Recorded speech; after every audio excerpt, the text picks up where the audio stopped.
В това видео ще видите как да добавите артикули, как да ги добавите с фактура за покупка и как да създадете рецепта и производство в модул склад. Изберете артикули. Добави. Номер. Име. Купувате. И продавате. Количество. Цена. Обекти. Или партиди. Добавете по същия начин и съставките, с които ще произведете този артикул.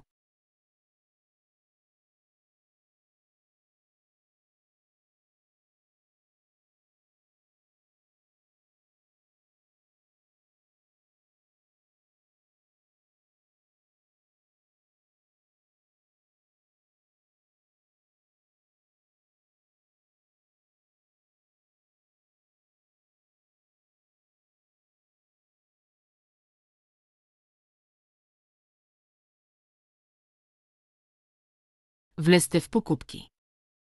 И въведете фактура, с която сте купили продуктите.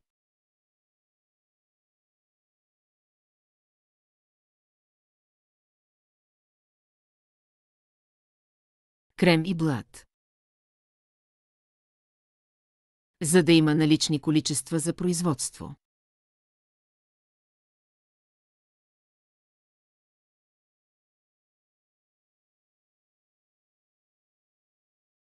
Съхранете. Влезте през бизнес, склад, рецепти. Създайте рецепта с наличните артикули.